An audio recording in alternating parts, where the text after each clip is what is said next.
Hi, everybody, and thanks for joining us again. We're here today with Juan Hugo from Grass, who's going to discuss hardware with us, and hopefully this is going to be an interesting subject matter for particularly for the students who are doing our kitchen design project this year. So Juan, thanks very much for joining us, and thanks for taking the time to put the information together for us. Cool, thanks for having me, Steph. Yeah, today it's quite an important topic that we're going to discuss. It's often one that's neglected most of the time. The reason for being is that, no one ever sees the hardware. It's hidden in the kitchen, behind your drawers, behind your doors, and everyone always just focuses on the aesthetics of the kitchen. But in actual fact, the hardware is what keeps your kitchen together. That's what makes it moves. It makes your drawers open and close and your doors. So choosing the right hardware is of utmost importance. Your hardware makes up probably about between 10 and 20% of the total cost of the kitchen, depending as to what spec you choose. And as I say, people cut costs, and that's the first place they do it. The hardware is like I compare it to the wheels of a car. It's like the wheels of your kitchen. It moves the whole time. It gives you access to your groceries. It gives you access to your your pots, your pans, and therefore never neglect going for cheap hardware. Your kitchen will fall apart eventually, and that's quite a costly exercise at a later point to go and fix. Important thing to look out for is look for hardware that come with certification and proper guarantees. When we speak about a guarantee, it's normally a opening and closing cycle guarantee. So for instance, our hinges have an opening cycle guarantee of 80,000, and our runners have a cycle of I think 60,000. So that's quite a long time. If you open your doors and drawers, say maximum 10 times a day, that's quite a few years. So I think that's the most important fact when it comes to overlooking the hardware option when it comes to costs. Next slide, Steph.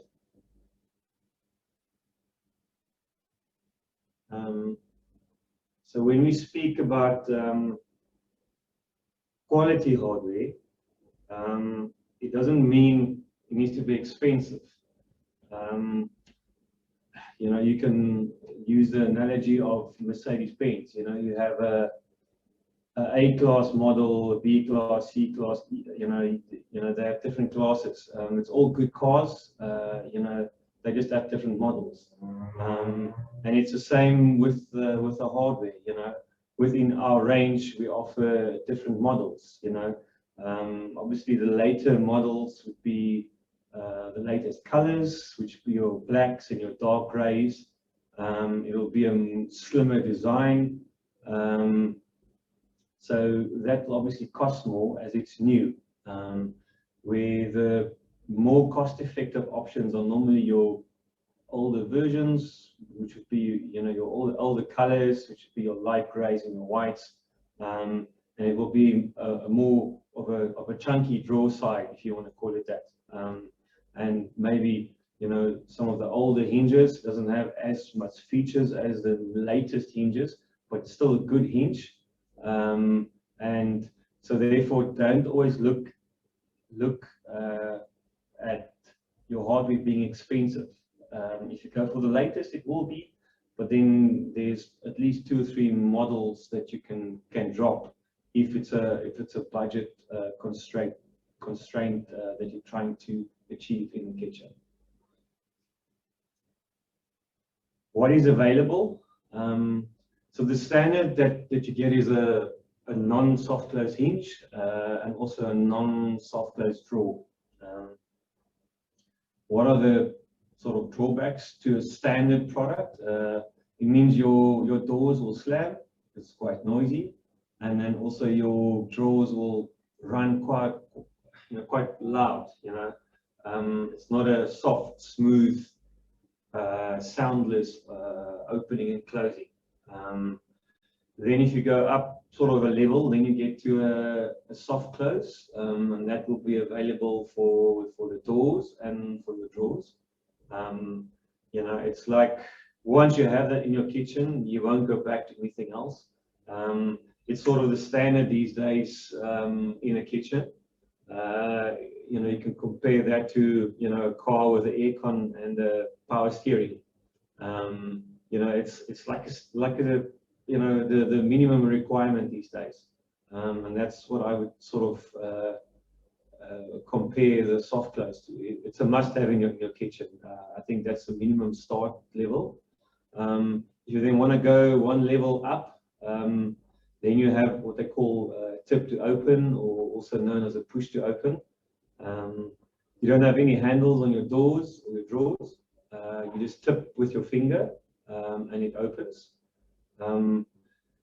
It's not always too practical, because when you bump the door or your drawer accidentally, it opens. But the opposite to that is it gives you a nice, clean, slick, slender look, where you have no handles. So it works for some designs, but it's not functional for every kitchen, I would say. And then the sort of ultra modern, sort of high-tech, top of the range feature would then be your electronic drawers. So that opens and closes electronically. It works with power. It also requires just a little nudge on your drawer, and then it will be electronically opened. It's available for drawers and for flap systems only. And then currently there's no hinge that can open a normal door electronically at this point. I know there are products that they're busy with for the future, which will then allow your doors to also open electronically. Next slide, Steph. Okay, quickly, the basic sort of range of hinges that we look at is your standard, which is a full overlay hinge. It's also called a straight hinge.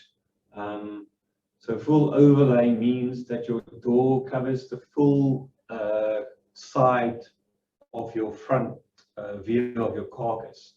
So in our industry, it's normally a 16mm cabinet side, and then your door sits over that.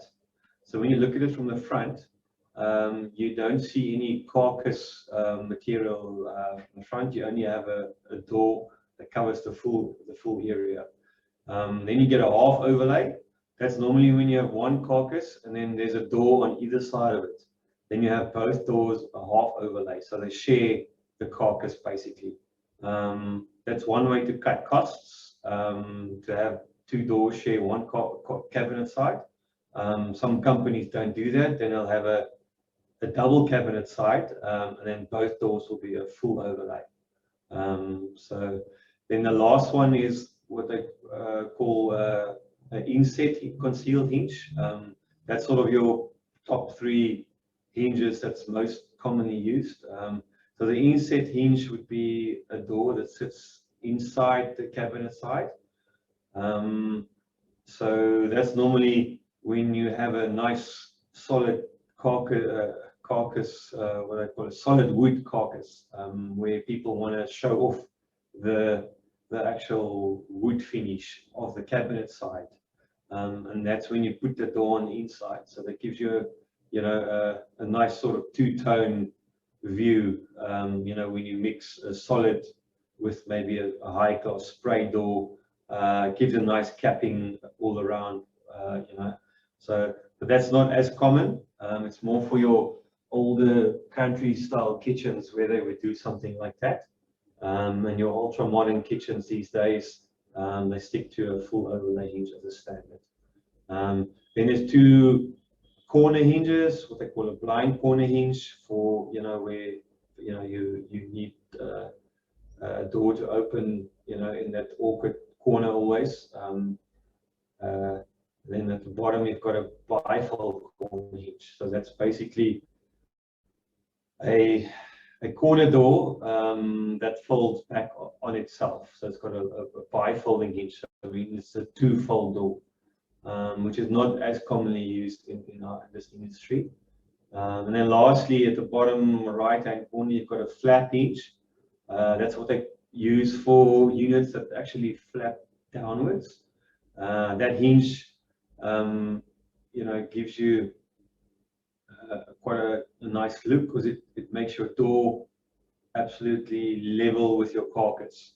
So it gives you a nice sort of flat surface workspace. So it's used for a lot of bar units or server units where you use it as a feature piece, where you want it to look nice, and then you don't want this bulky normal hinge sticking out in the space where you would work. You would want to have something that's flat and quite integrated into the wood. So that's sort of the basic range of hinges.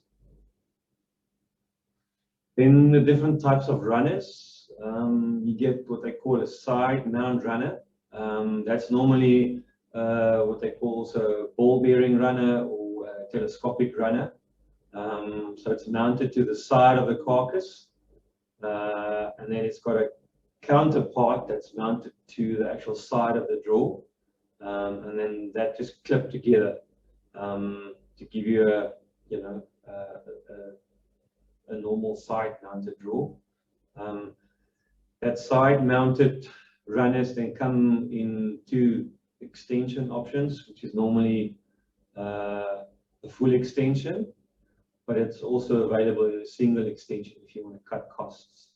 So a single extension would be when your drawer comes out about 75% of the length of the drawer. So you've got that 1/4 of the drawer that will stay behind in the cabinet. So for a few rands extra, you can get a full extension, which means the full drawer extends past your cabinet interior, basically. So it's a fully extended drawer. It means you can see everything that's in the drawer. Then the next sort of runner that is at the bottom left. So that's also for a conventional wooden box, but the runner is concealed at the bottom and it's underneath. So they call it an undermount or a concealed runner, meaning if you stand in the front of the drawer on the side, you don't see the actual runner. So that's what makes it a bit more costly than the top version, where you will see the top one. It's always visible. Aesthetically, it's not a nice looking thing to see when you have a nice wooden drawer. So therefore, the bottom one is a nice option if you don't want to see any of the runners, which is also one of our biggest sellers, is the undermount, because of its look and its functionality. Then for your more modern kitchens, you get a steel-sided drawer system. So basically that is two metal sides. Those metal sides come in variable thicknesses.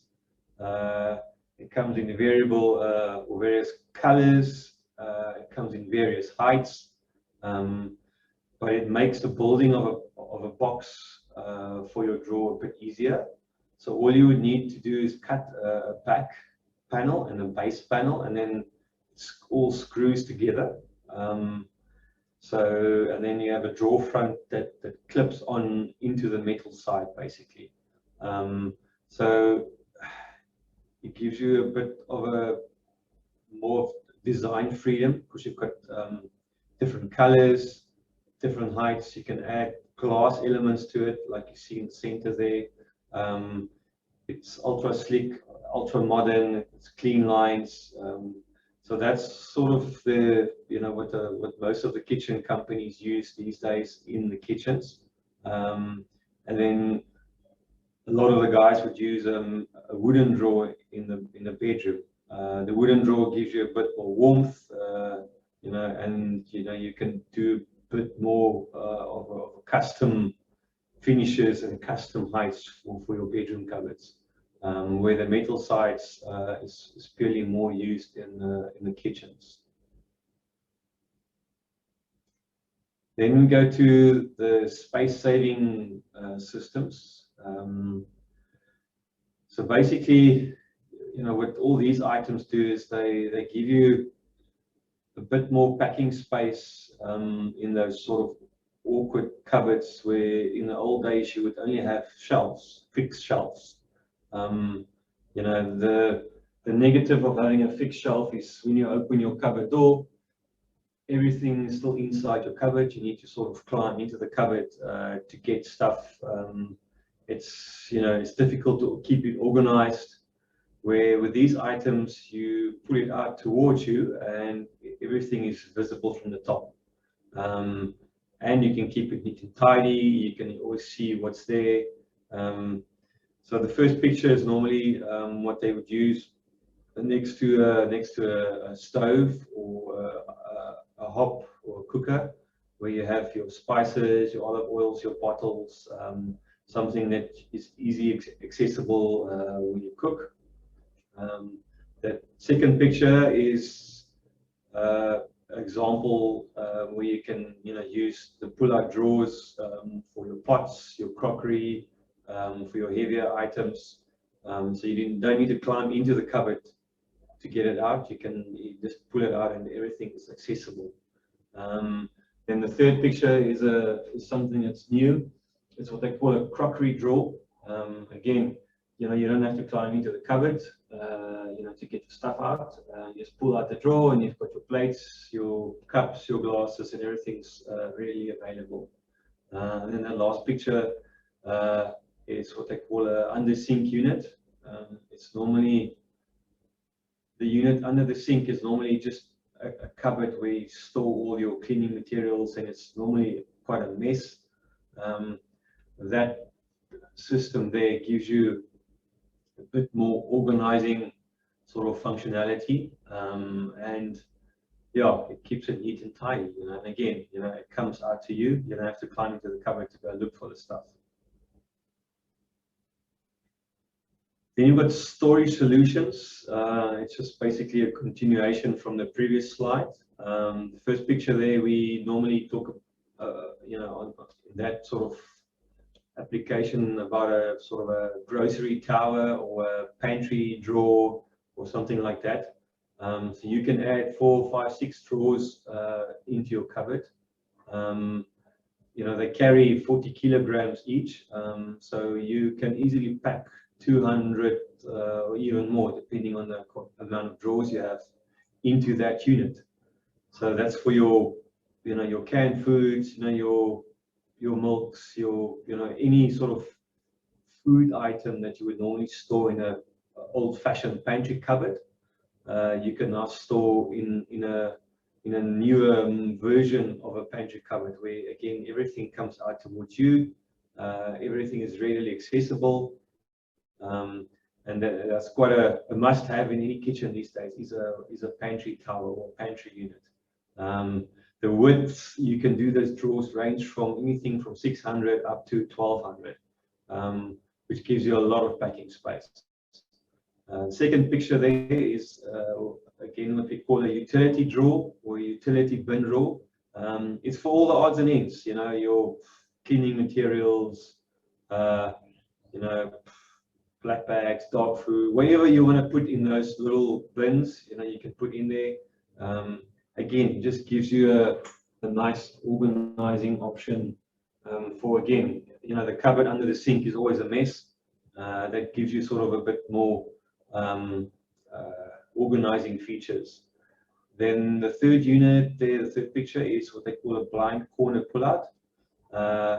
Your blind corner cupboard is always just a fixed shelf, and it's always a wasted space. Again, because you need to climb into the cupboard to get into the corner. Now with this unit, you can actually pull out whatever's in there and it comes out to you again. So you use that space to its full, its full advantage. And then the last picture there is what we call our sort of cutlery organizing solutions, which is fully customizable. You get it in different widths, different colors, different spaces that you can arrange. So yeah, so really, again, your sort of cutlery drawer, if you don't have something like that, it's always a mess. You keep looking for things that you can't find. And with a solution like that, it's always neat and tidy, and you'll find things a lot quicker with a system like that. Then yeah, that brings us to the end of the slideshow. You must just remember always, quality of your kitchen is not always what you see from the outside. The inside is just as important. And again, you don't want your beautiful kitchen, falling apart within a year or two when the hinges start falling off and the drawers start collapsing. They will cost you dearly in the end to replace.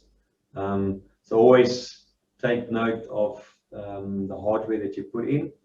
Stick to your known overseas brands that has backup certification, customer service, and then yeah, we'll get the most life out of the kitchen. Thank you. Thanks, Sean. I think Kieran and I have spent the last 20 minutes thinking of some nice questions for you. So Kieran, if you want to go ahead first. Thanks, Steph. So the first one I have is, currently we're having huge issues with load shedding, as you all know. So I wanted to ask you about your electronic drawer systems. Is there a battery backup or manual opening feature available with those? Yes. So basically, the electronic opening is just what they call a electronic kicker or arm. So basically, just kicks the drawer open. The slide mechanism is still a mechanical slide. So if that kicker is disabled because of load shedding, you can literally just pull the drawer from the bottom on the drawer front, and it'll work like a normal soft close drawer. Open and close, soft close. So all it will basically do with load shedding is disable the kicker. So yeah, there's no need to worry that you won't be able to get into your drawer. It won't affect it at all. Thanks. And then the second thing is that those organizers and inserts that you have for the drawers are always just so fab. If somebody was doing, perhaps they were being quite budget conscious and they were looking to do a second phase of the renovation or a second phase of their kitchen build, are your organizers for your drawers available for a normal wooden drawer box? Can they insert those afterwards, or is it specifically suited for your drawer runners? It's a good question. Yeah, because your wooden drawer boxes are normally, not standard sizes. It's normally sort of custom widths and depths. It doesn't fit into wooden boxes. So it's made for our metal side drawer boxes only. So yeah, unfortunately, if you have a wooden drawer, you're gonna have to get something made sort of custom by the company within your kitchen. So yeah, so our organizers are only for our metal drawer systems, which come in standard sort of depths. Okay, so it'd be best for them to then plan their funds accordingly to maybe do first phase, have that specific budget available to invest in your draw runners and systems, and then second phase they can then add the additional accessories that suit those draw runners at a later stage. Yes, yeah, and that's why we also say, you know, a lot of the clients don't use the wooden boxes in kitchens anymore, because there's no real inserts available for that. So that's why the metal side drawer box is the most common used system in the kitchen, because everyone always wants all the nice, you know, organizers and dividers in the kitchen. And that's readily available for those drawers.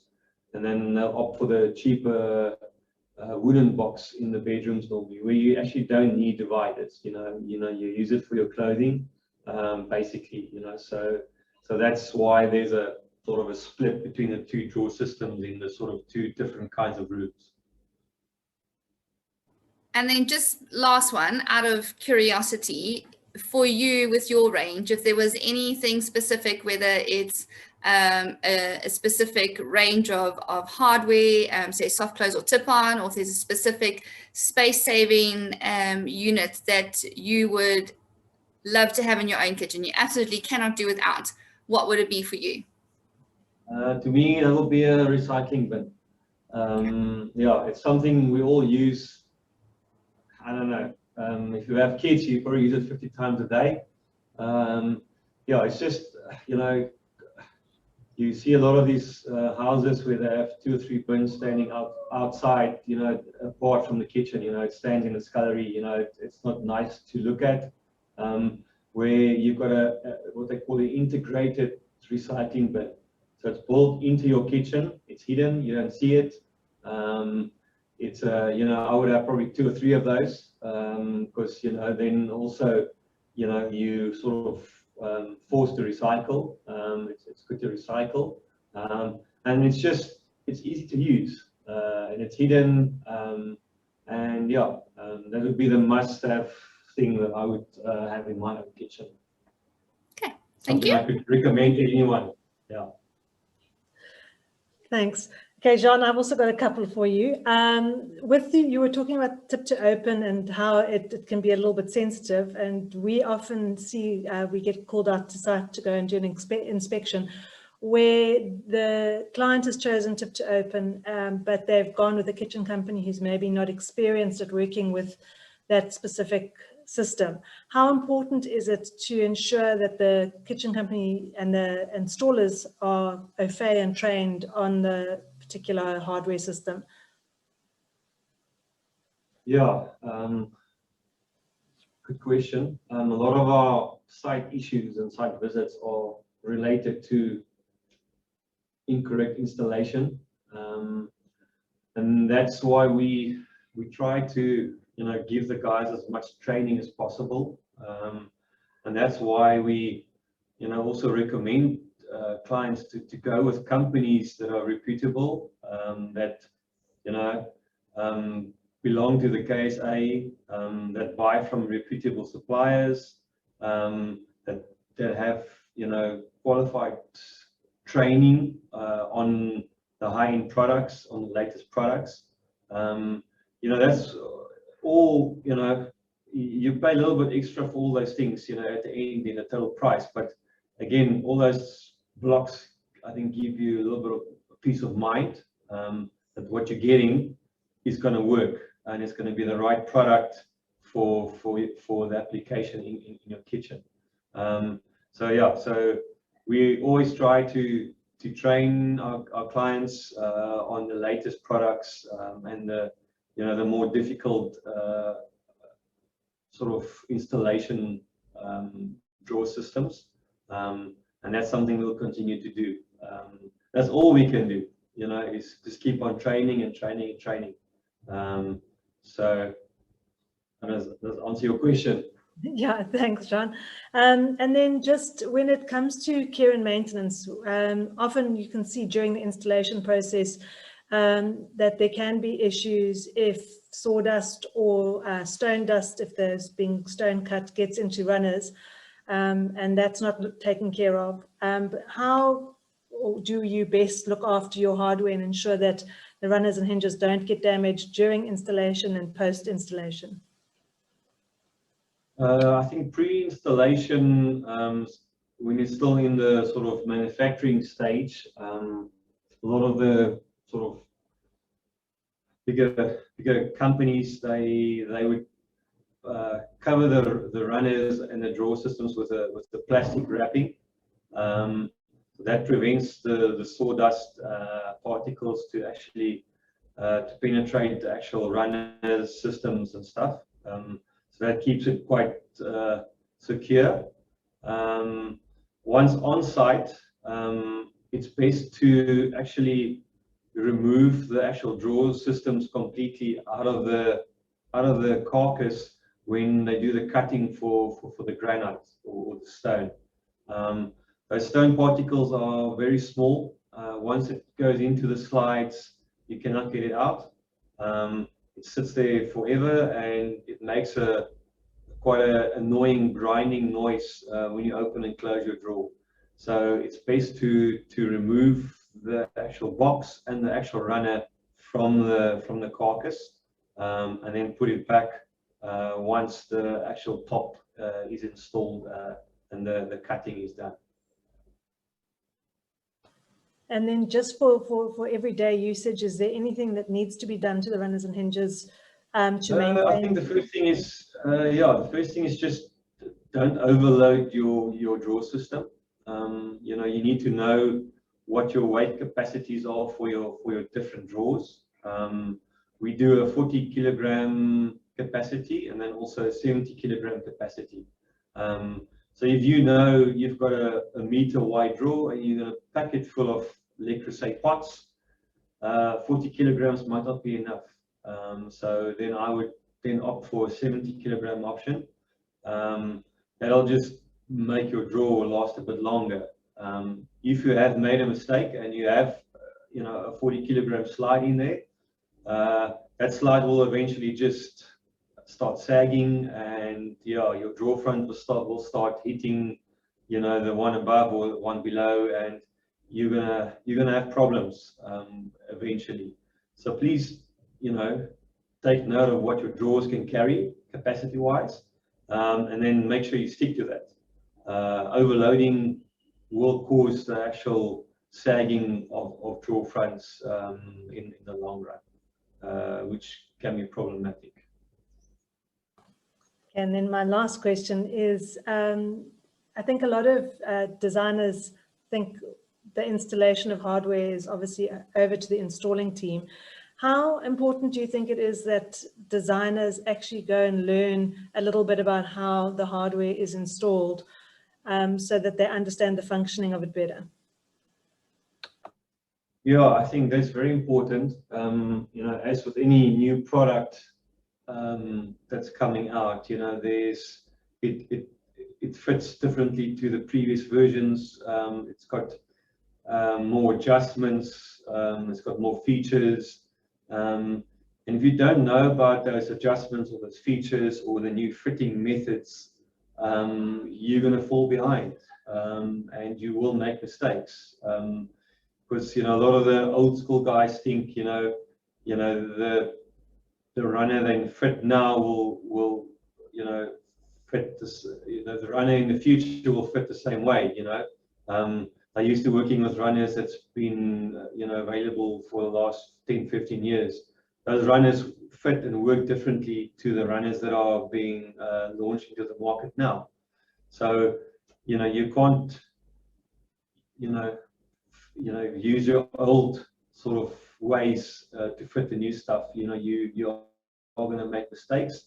And the important thing to remember, if the hardware is fitted incorrectly, you immediately lose your warranty on that specific hardware item, and there's nothing we can do about that. You know, it's not failing because it's an inferior product. It's failing because it was installed incorrectly, and that's where, you know, it's the responsibility of the you know, the owners and the MDs and the CEOs of these big kitchen companies to make sure that they continuously evolve their installation teams, their fitters, and keep them on trend with the latest sort of products that's being launched into the market. And make sure you ask your suppliers, can we have training, on the new stuff? My guys are not used to it. I don't want them to make mistakes. We want, these big companies, to keep their reputations up, and so do we. So incorrect installation, gives us a bad name. It gives the kitchen company a bad name.